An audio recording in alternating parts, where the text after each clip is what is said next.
Doctor Pinaki Bhattacharya. তিনি Paris প্রবাসী এবং তাকে নিয়ে নতুন করে এই 2025 সনের এই বাংলায় কিচ্ছু বলার নেই। তিনি যদি হাসেন, বিশাল সংখ্যক মানুষ হাসেন। তিনি যখন কাঁদেন, বিশাল সংখ্যক মানুষ কাঁদেন। তিনি যখন কোনো হুকুম জারি করেন, ফরমান জারি করেন, নির্দেশ জারি করেন, তখন অনেকের হৃদয়ে কম্পন শুরু হয়ে যায়। তিনি ইচ্ছে করলে অনেক বিষয়ে কাউকে পদত্যাগ করাতে পারেন, আবার ইচ্ছে করলে অনেক বড় বড় পদে অনেককে নিয়োগ দান করতে পারেন, এবং এটাই বর্তমানের বাস্তবতা। তিনি সেই ডক্টর কলিমুল্লাহর মতো মানুষকে রীতিমতো আহাজারির পর্যায়ে, কান্নাকাটির পর্যায়ে পৌঁছে দিতে পারেন। আবার তার একটা হুকুমে বাঙালি জাতির গর্বের ধন, আওয়ামী লীগের যাকে বলা হয় সবেধন নীলমণি, এবং সকল অহংকারের, ভালোবাসার, শ্রদ্ধার অর্ঘ্য 32 নম্বরের যে বাড়িটি মাটির সঙ্গে মিশে যেতে পারে।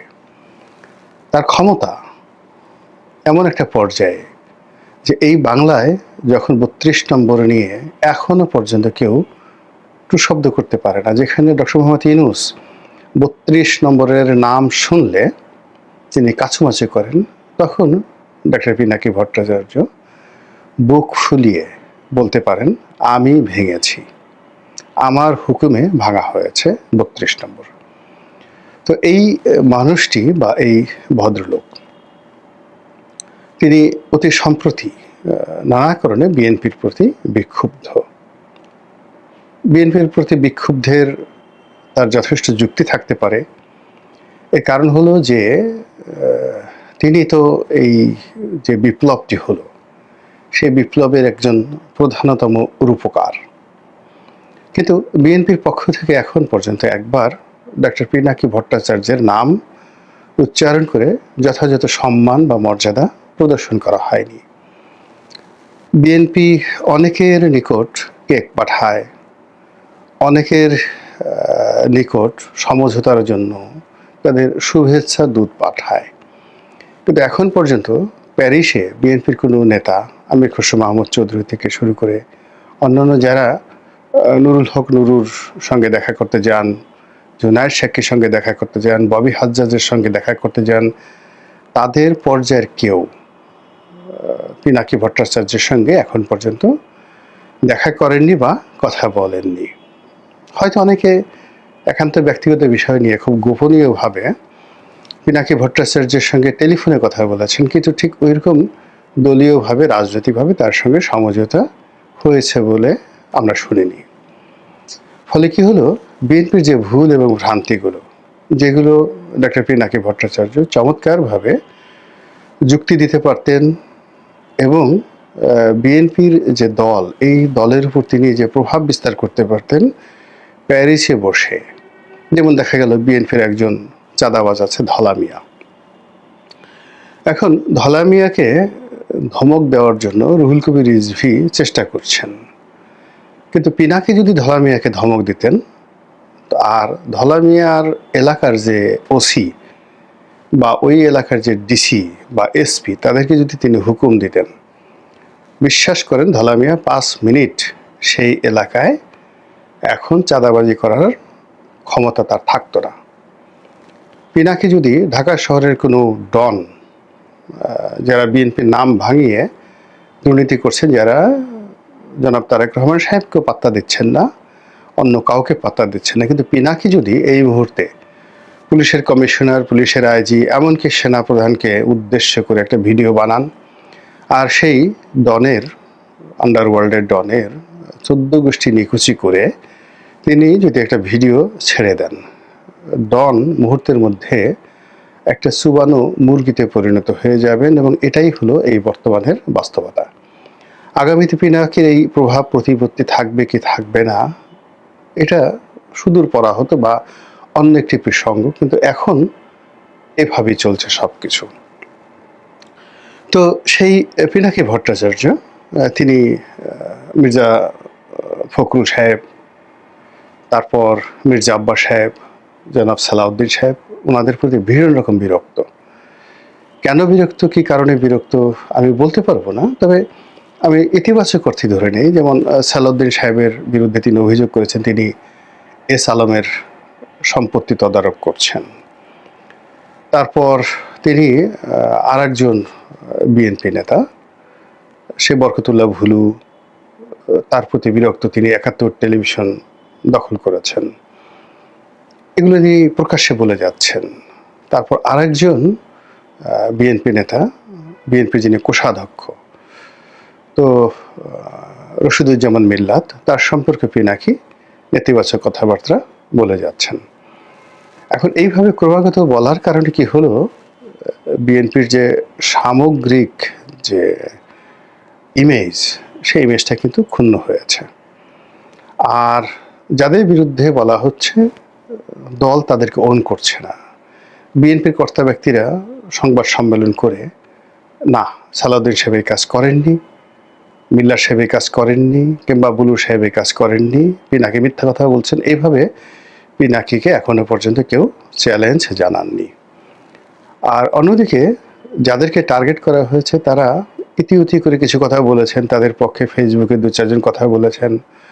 যেমন সালাউদ্দিন সাহেবের ছেলের লেখাপড়া, সালাউদ্দিন সাহেবের ছেলের যোগ্যতা, তারপর সালাউদ্দিন সাহেবের নিজের যোগ্যতা, এই সমস্ত বিষয়ে তার যারা লোকজন এমনভাবে উপস্থাপন করার চেষ্টা করেছেন যে তার দ্বারা আসলে এগুলো হওয়া উচিত না, বা তিনি এগুলো করতে পারেন না, তিনি একজন মজলুম, শেখ হাসিনার জমানাতে তিনি খুবই কষ্ট পেয়েছেন, ইত্যাদি ইত্যাদি নানা রকম কথাবার্তা।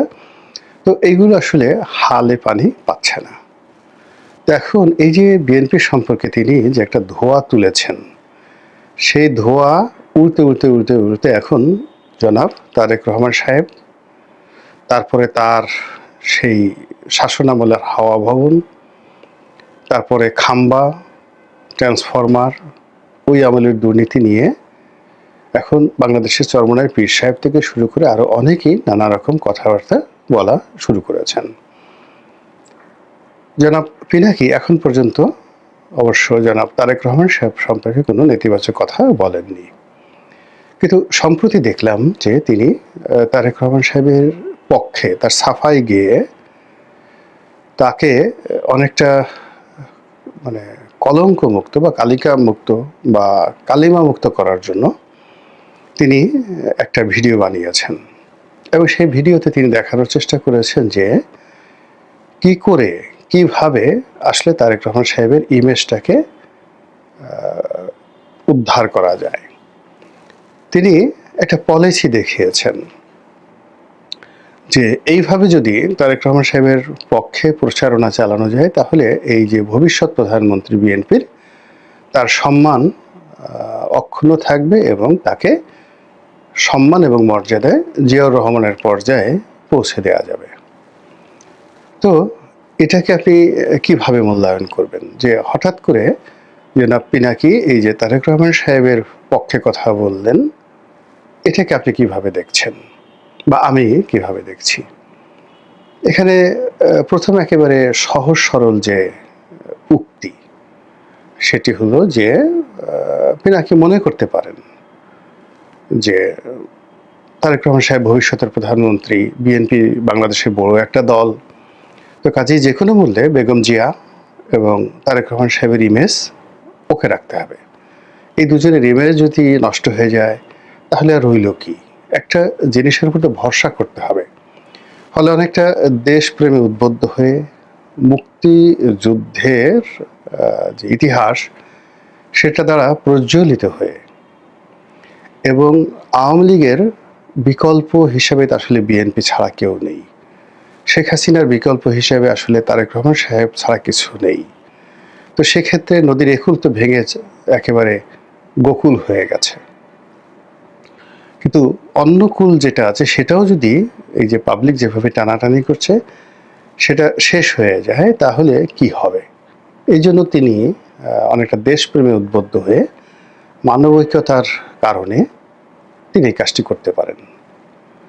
দ্বিতীয় যেটি হতে পারে সেটি হলো যে তারেক রহমান সাহেবের পক্ষ থেকে হোক বা তার একটা উইংস রয়েছে, সেই প্রচারণা উইংস, মিডিয়া উইংস, তাদের পক্ষ থেকে জনাব ডক্টর পিনাকি ভট্টাচার্য তার কাছে কোনো প্রস্তাব যেতে পারে এবং সেই প্রস্তাবে তিনি মনে করতে পারেন যে না, এটা করা উচিত তার। তিনি তো দেশের কল্যাণে অনেক কিছু করছেন। তো বিএনপির কল্যাণ মানে তো দেশের কল্যাণ, এবং এই দলটি যদি পরিশুদ্ধভাবে ক্ষমতায় আসে তাহলে এক ধরনের পরিণতি হবে। আর এই দলটি যদি যতই বদনাম হোক না কেন, কিন্তু ভোট হলে তো বিএনপি ক্ষমতায় আসবে। তো সেক্ষেত্রে তারেক রহমান সাহেবের যদি ইমেজ না থাকে তাহলে তিনি আসলে বেপরোয়াভাবে রাষ্ট্র ক্ষমতা পরিচালনা করবেন এবং দেশের জন্য ক্ষতি হবে। আর তাকে যদি একটা সম্মান এবং মর্যাদার আসনে বসানো যায় তাহলে তিনি হয়তো সেটার সম্মানে হয়তো চিন্তা করবেন যে না, আমাকে লোকজন সম্মান করে, আমাকে লোকজন মর্যাদা দেয়, আমার পক্ষে এই কাজগুলো করাটা ঠিক হবে না।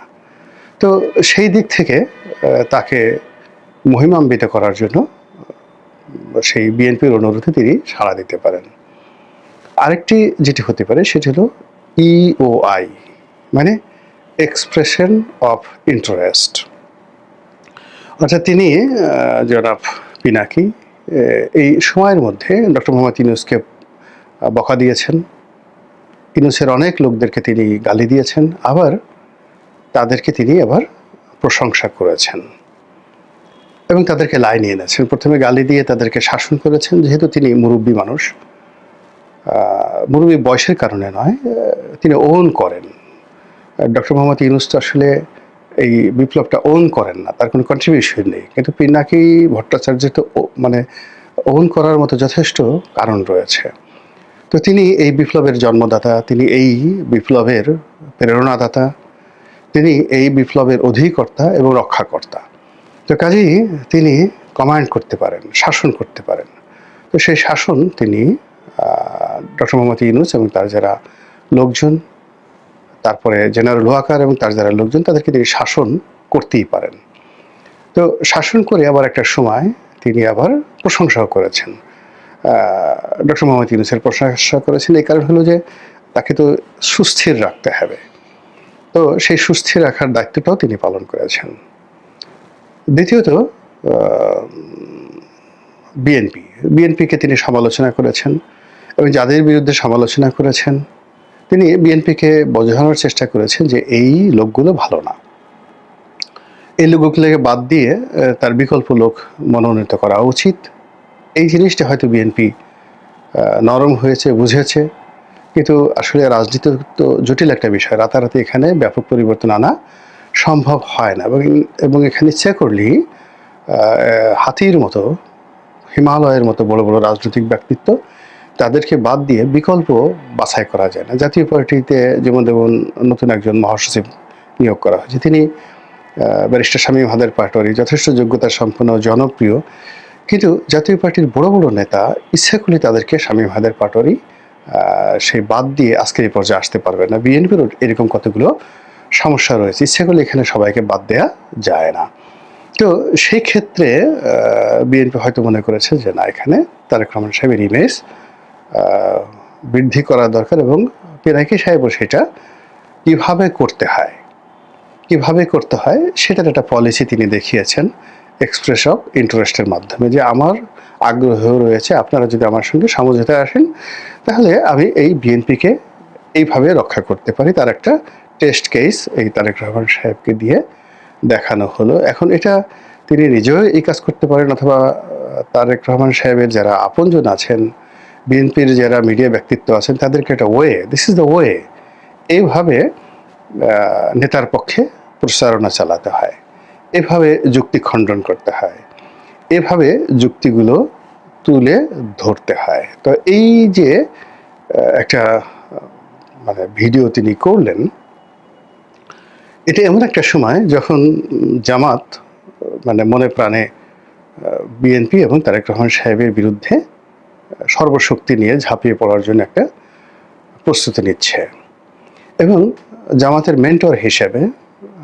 এখনো পর্যন্ত পিনাকি ভট্টাচার্যের যে গুরুত্ব, তার বুদ্ধি, তার প্রজ্ঞা, এবং তার যে সর্বশক্তি এখন পর্যন্ত পরিপূর্ণভাবে জামাতের দিকে মোতওয়াজ্জু রয়েছে। জামাত ছাড়াও অন্যান্য ইসলামিক দলগুলোর প্রতি তার আপত্ত স্নেহ রয়েছে। এনসিপির তো বলতে গেলে তিনি একেবারে মুরব্বী, যাকে বলা হয় গুরুজি। তো সেই দায়িত্ব তিনি পালন করছেন, আর এটা কেনই বা করবেন না? তিনি যাদের বিরুদ্ধে কথা বলছেন, এখনো পর্যন্ত আপনি চিন্তা করুন তো তাদের পক্ষে কথা বলার মতো আপনার কি আছে?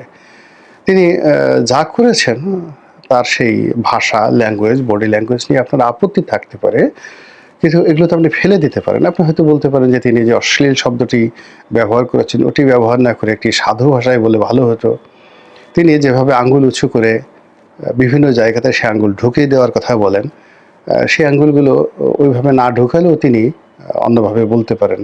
এই সকল বিষয় নিয়ে আপনার মতদ্বৈততা থাকতে পারে, কিন্তু একেবারে তাকে রিজেক্ট করার মতো কিন্তু কোনো অবস্থা নেই। এবং তিনি সবসময় একটা কোয়ালিটি মেনটেন করেন, যা কিছু করেন কোয়ালিটি মেনটেন করেন। তিনি লেদু গেদু ধলার পিছনে ছুটেন না। তিনি শেখ হাসিনার পুরো জমানাতে তিনি শেখ হাসিনাকে টার্গেট করেছেন। তিনি কখনো ওবায়দুল কাদেরকে নিয়ে কোনো কথা বলেননি। তারপরে তিনি সেনাবাহিনীর সবচেয়ে গুরুত্বপূর্ণ কর্তা সেই সেনাপ্রধানকে নিয়েই বকাঝকা করেন। তার নিচে তিনি কাউকে তিনি টার্গেট করে এখন পর্যন্ত কোনো কথা বলেননি। বাকি যারা আছে তাদেরকে তিনি পরামর্শ দেন, হুকুম দেন, সাজেশন দেন, কিন্তু ওয়াকারুজ্জামানকেই তিনি টার্গেট করেন। আবার এদিকে দেখেন, তিনি ডক্টর মোহাম্মদ ইউনূসের নিচে নামেননি, অন্য কাউকে তিনি ওইভাবে কোনো কথাবার্তা বলেননি। আবার এদিকেও বিএনপির ক্ষেত্রে তার যেটা দেখা গেল, তিনি এই তারেক রহমান সাহেবকে নিয়ে কথা বলছেন, কিন্তু তার সঙ্গে তার যে অতীতের কর্মকাণ্ড সেটা আসলে সালাউদ্দিন সাহেব, মির্জা ফখরুল সাহেব এদেরকে মানায় না।